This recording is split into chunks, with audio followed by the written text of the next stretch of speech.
Hello and welcome back to the KCC channel. I'm Rob and I hope you are having a wonderful day today. Today I have 4 stories for you from the YouKaren subreddit. Before we start that, if you're new here, make sure to hit that subscribe button. It's completely free and you can always change your mind later. Alright, on to the stories. Let's jump right in. This story comes to us from Mr. Dallow. Karen called the cops on me at my house. Someone at Today I Effed Up said this belongs here. Okay, buckle up. I have a neighbor who owns the place behind mine on a private drive. A couple months ago, she threw a Halloween party and had family members driving off-road vehicles all night in circles for a haunted trail. Part of it came onto my property near my house and was keeping me awake. So I walked out in my pajama pants and kindly asked the guy driving to stay on their side of the line. He stopped, it was all good, I thought. A few weeks later, I got a package accidentally delivered to my house meant for the neighbor. It was one of those soft Amazon packages, definitely nothing breakable, like slippers or maybe a coat. So I went to that neighbor's house and tossed it towards her door.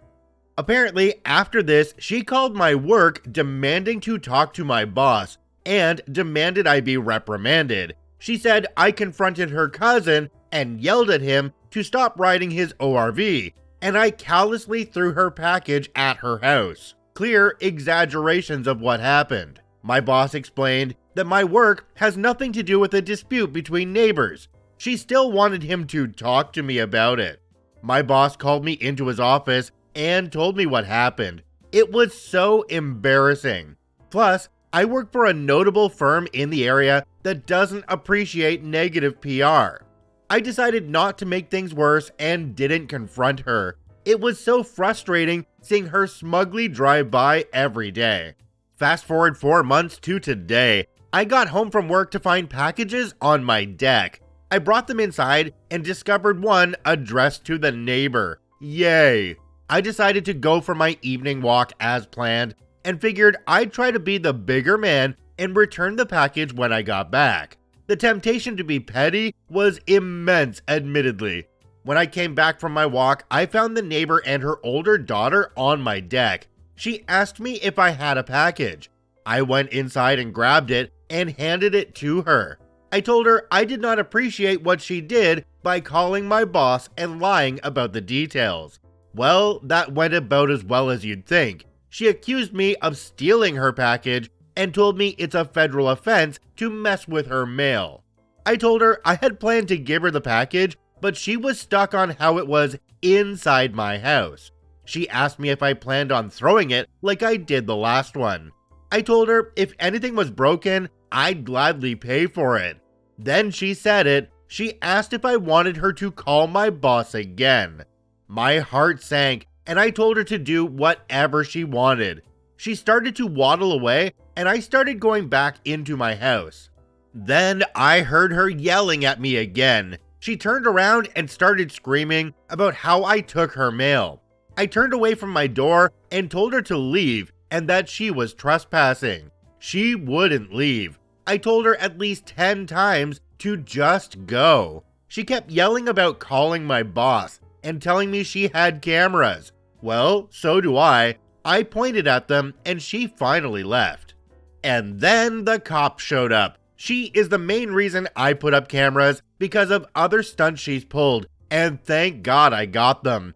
I showed the fuzz the footage and they laughed. I guess she reported that I stole her package and threatened her. I showed the cops the video of the UPS guy dropping off the package, me bringing the package inside without looking at it. Now, she's been officially trespassed and can't come onto my property anymore. But wait, there's more. She called my boss and told him the same lies she told the cops. I sent him the video and he said he understands.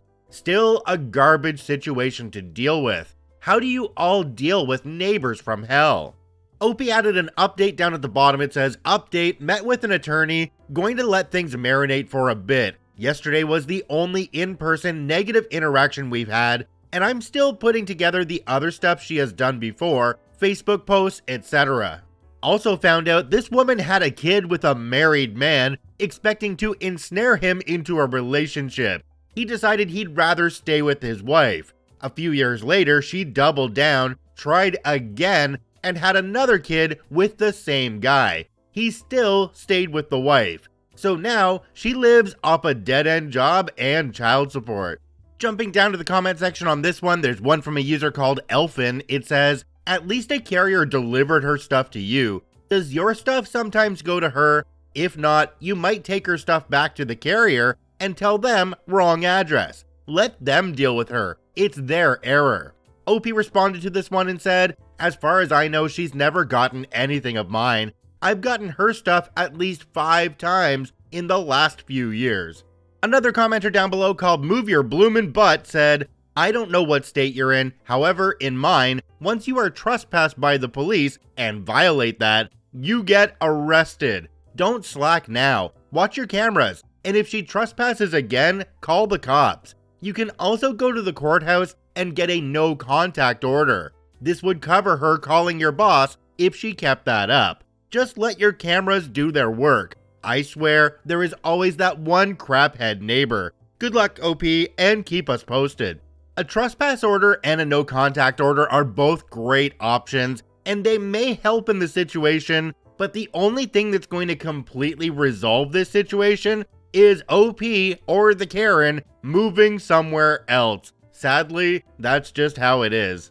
I definitely agree with the comments that said to mark those packages return to sender though. There's no reason for you to be putting them on her front porch when she's treating you like this.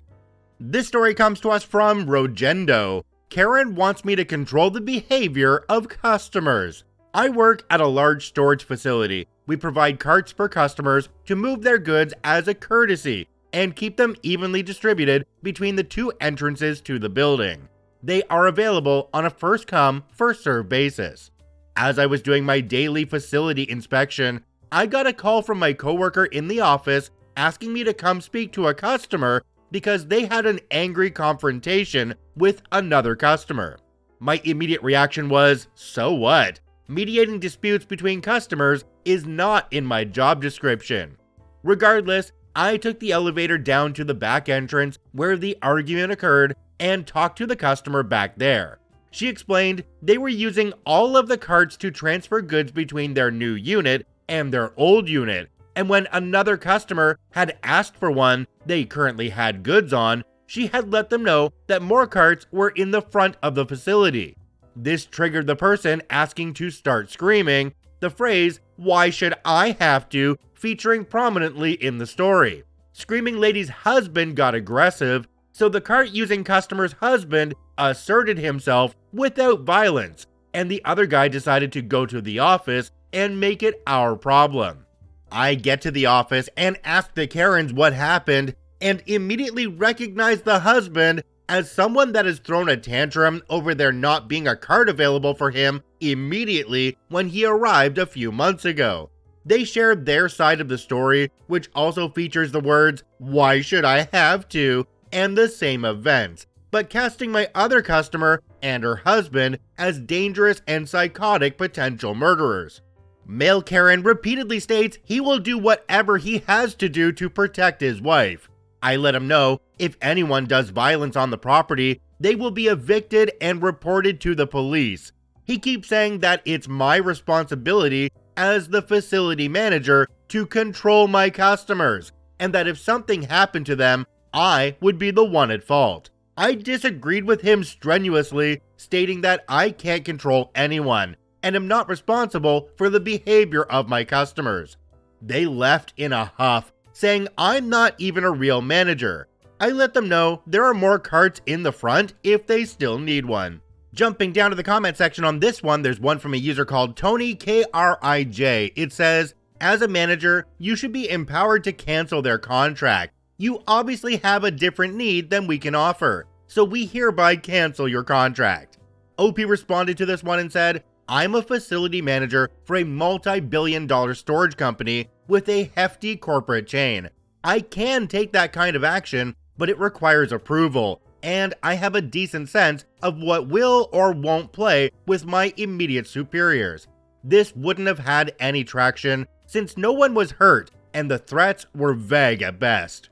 OP, you said that this person caused problems before.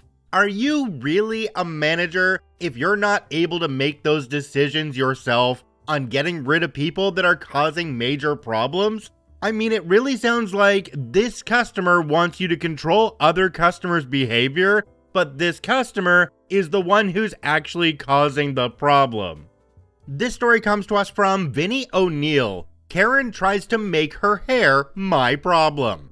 I work as security at a small tourist attraction. On a busy weekend day, we can see about 500 guests. Access to the property and building are strictly controlled to manage the flow of guests. If you're not a paying customer, you can't sit around on our property. It was pouring rain and we have covered awnings for our guests waiting outside. If you don't have a reservation and haven't checked in with security, you can't be standing under the awning. A middle-aged woman came rushing past our gate, blew past me as I attempted to speak to her, and went to stand under the awning. I catch up to her and ask her if she has a reservation. She tells me she's waiting for her Uber. I advise her we have a dedicated pickup location on the other side of the property. She holds up her phone and insists her Uber is coming to her location because she has our business listed as the pickup address. Thinking she's a guest who exited, Uber pickup is next to the exit. I advise her again she'll have to go to the back, and she can't get there while under the awning as the flow of guests is going in the other direction. She then snaps at me, "I just had my hair done." So I inquire again if she's a guest because I have no idea how she could have just gotten her hair done. She yells at me she just left the salon, which I have no idea how her Uber app had our business as the pickup location, as there are no hair salons near my work that I know of. I even double checked on Google Maps before making this post to make sure of that. So if she came from a salon, it's not a legit one with any obvious storefront. I looked at her phone again and pointed at the map. See, the pickup location is on the other side. Her dot and the dot for the pickup spot are clearly in two different locations. Anyways, I advise her again the only way to get there, because she's not a paying customer entering our actual business, is to go back out onto the street and around the back. She begins to rage again about her hair. At this point, my boss, whom I love, takes notice. As he walks over, she notices me looking at him, so she turns to focus her rage on him. The front of our property is fairly small, so I know he heard our entire interaction up to this point. "I just had my hair done, and he won't let me wait for my Uber." My boss quickly verifies with her she's not a guest, and simply says, "Ma'am, you're trespassing on private property, and if you refuse to leave, I am more than happy to call the police. They can provide you a ride and get you out of the rain." My boss is awesome. With her face red as a cherry, she stormed off, never to be seen again. Her hair was nothing special either. OP added a couple of edits onto this one. The first one says, "Edit, I do mention in my post, she said she just left the salon. To make it more clear, she supposedly called an Uber to pick her up from the salon, and the Uber app selected our business on her GPS somehow." That's what confused me when this happened, since, as I mentioned in my original post, there are no salons that I know of anywhere near my work. It would have to be a couple blocks away at a minimum, which is why her Uber app setting my work as the pickup spot made absolutely no sense. I can only assume she moved the pin while setting the pickup location.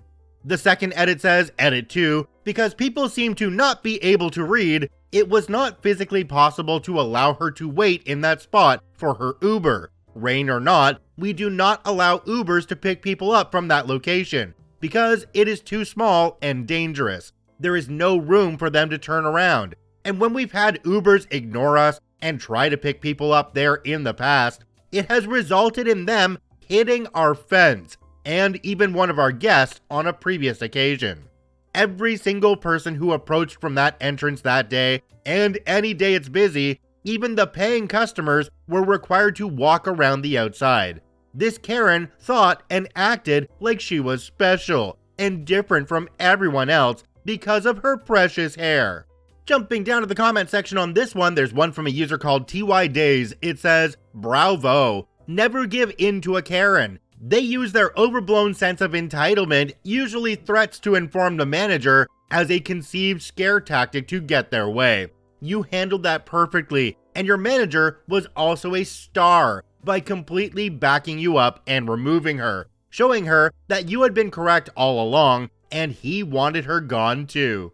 OP responded to this one and said, "The thing that gets me about this whole situation is she was more than welcome to wait in our actual Uber pickup spot, regardless of not being a guest. It had also been raining practically non-stop since the night before, so I have no idea how or why she went to her hair appointment without having something to cover her hair or an umbrella or anything like that. It wasn't like the rain was a surprise or anything after she was done."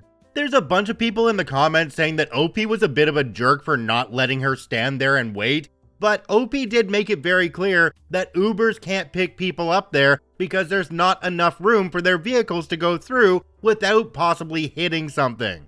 They have rules they need to follow there, and OP is just doing their job, which was completely backed up by their manager.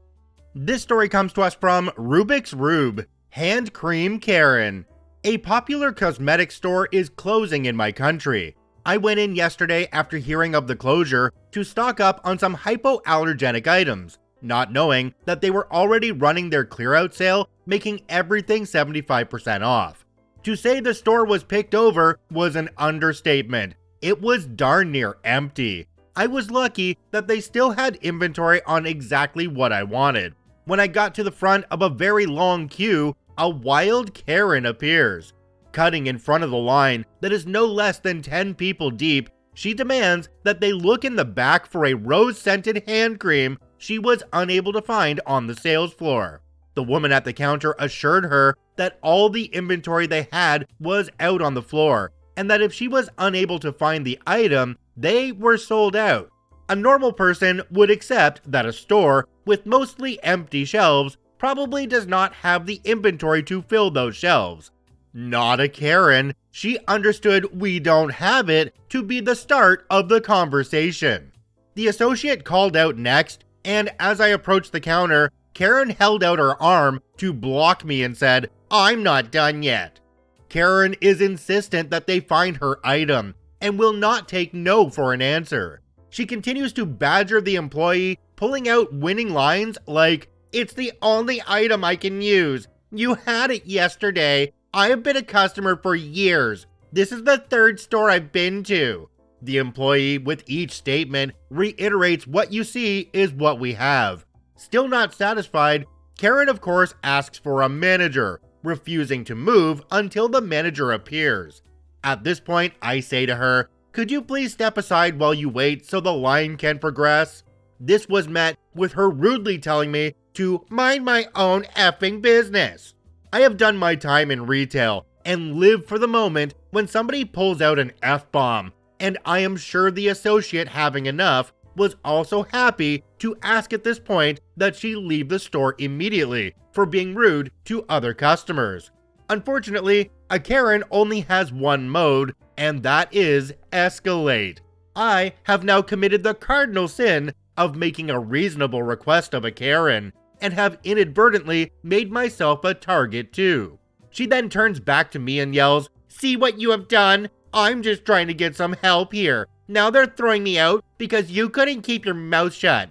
If this was somebody in trouble, you would probably mind your own business. But no, you have to be a bee because I'm just trying to get some service." A few of the customers in line joined in calling her a Karen and noting she was in fact the one who was unable to keep her mouth shut. This only emboldened her to champion for her right to rose-scented hand cream. She then begins to berate every customer who dared question her approach to the situation. Everybody is a bee. Everybody needs to shut up. We just didn't understand customer service. Finally, the manager appears with the full bin of remaining hand cream. They had no less than 5 varieties, just no rose. The manager is offering an alternative from what limited stock they had in a futile attempt to de-escalate. However, Karens don't understand de-escalation. Now, Karen is already shaking mad over $3 hand cream and proceeds to call the manager stupid for not understanding Rose, and then helpfully spells out R-O-S-E. The manager again says, "We are out of stock," noting she has offered alternatives, and if none are suitable, then there is no further assistance they can provide. She tucks the bin under the counter and then says to Karen, "If there's nothing else we can help you with today, you need to leave before we are forced to make you leave." Finally accepting defeat, Karen leaves, not before knocking several products off a display table on her way out. I use their hand cream, it's pretty good. I prefer the vanilla scent, as the rose smells almost as crappy as Karen's attitude.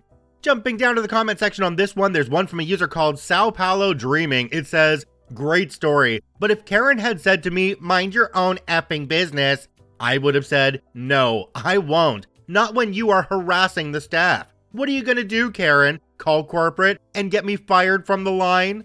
Karens hate when customers stand up for the staff, so I, of course, stand up for staff any chance I get.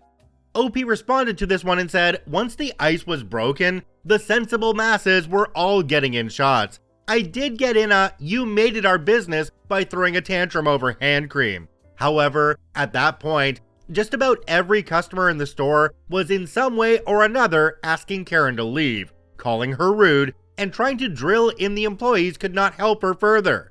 Unfortunately, this did not matter. None of it mattered. She was just escalating, hurling insults at everybody, and overall, just being a rabid beast over hand cream. The problem with the Karen is that they don't understand they are in the wrong. A room full of people telling them they are in the wrong will often only result in them digging their heels in further. This was the situation. I feel for the associates who were working their last shifts, facing unemployment, and having to deal with a barracuda with a bad dye job, losing their mind because their hands will no longer smell like feces. You know, I didn't even think about that part until OP just mentioned it, but those employees are in the last few days of their job. If they haven't found something else yet to keep the bills paid, they could be having a really bad time. And it's just exacerbated by this Karen. I completely agree with this commenter. If I see somebody causing a problem in a store, I'm gonna help out as well, because the people working there really don't deserve that crap. Mind you, I'm the kind of person where if I hold a door open for you and you don't say thank you, I'm gonna wait a second, but then in a very loud voice so that everybody around can hear, I'm just gonna say, "You're welcome." I thank you for watching and listening. I hope you have a wonderful day, and we'll see you tomorrow.